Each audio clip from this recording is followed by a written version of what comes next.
Marriage and families are so important, and that is why I have chosen to talk about marriage and families for my final speech.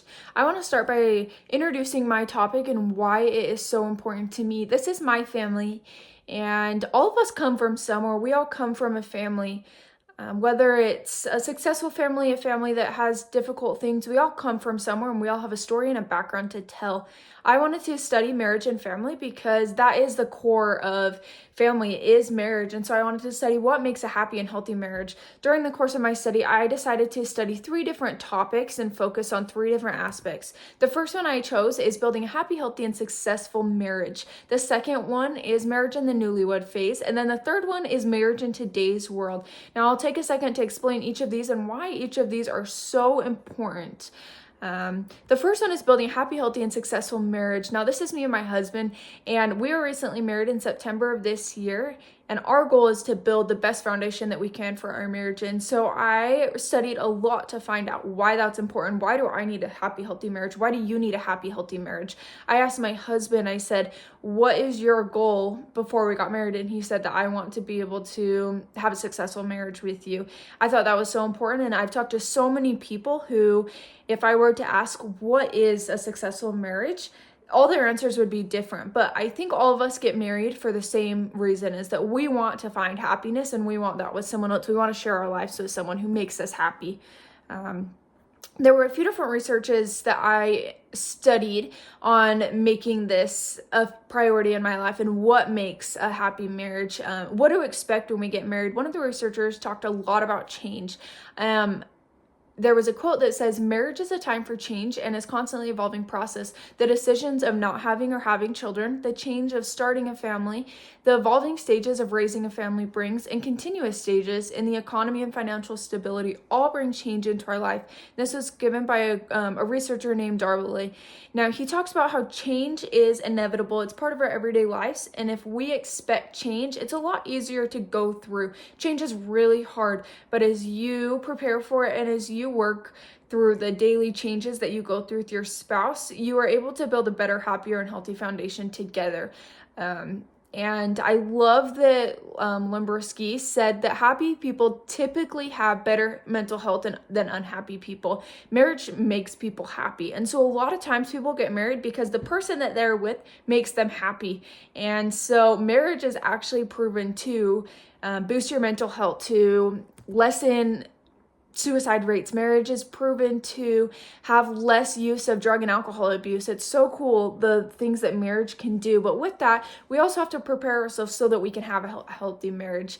And it starts with marriage in the newlywed phase. There's so many researchers who talk about how this is such a big area of change, and that because it is such a big aspect of change, this is a place where we start and build habits that will form the rest of our lives.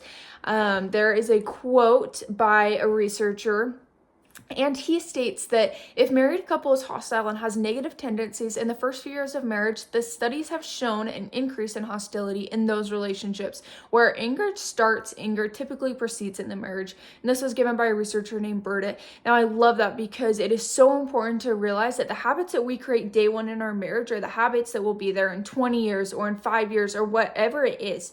Another researcher named Lavender says that many habits are established during courtship and then maintained through the course of marriage, whether good or bad. This leads us to realize just how important the first few years can be in establishing happy, healthy connections and interactions, because they follow us for more than a month or a year. This is so important to understand, that the habits that we make and build and create in the beginning of our marriage are the habits that are going to be with us years and years down the road. And so we need to build happy and positive habits. I love the boiling frog analogy. This talks about a frog. If you place a frog in a pot of boiling water, the frog's natural instinct is going to be to jump out. However, if you place a frog in a pot of lukewarm water and 1 degree at a time, you turn it up, the frog is going to acclimate, and eventually that frog will be sitting in lukewarm water.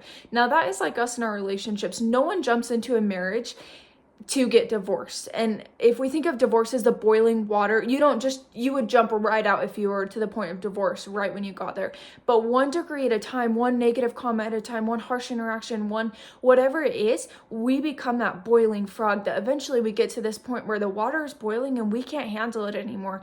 And so it's so important to build these habits from the beginning so that we don't get to that boiling water, because no one jumps into a marriage wanting to get to divorce. But in turn, that's what happens when we don't take care of our marriages. So it's so important to educate yourself on how to take care of a marriage so that you can have a healthy and happy, successful marriage.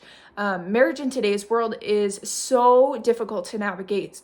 Researchers say that we live in a culture of divorce. That just sounds like we are set up for failure. When we get married, we are set up for failure. And that is so hard. How can we navigate today's world in this culture of divorce to create a happy and healthy marriage for ourselves? These are my parents, and they have been so good to create an example. And so I love this study that was done by Rabalova, because all of the researchers, all of the people who the study was conducted on had been married for 25 years or more, just like my parents. These couples were asked, what is the success to a happy marriage? How have you made it this long? And many of the couples who participated in this study said that they view their relationship as religious and long-term. It's a lifetime commitment. And I love that, because when we love something, we treat it differently. When we care about something, we put more effort into it. We treat it with more respect, with more caution, whatever it is. So if you care about your marriage, you will treat it differently. And I think that that is so important to understand. These are all of the resources that I used. I know I only quoted a few, but I want to give everyone credit who played a role in all of my studying to get to the knowledge I have to be able to present.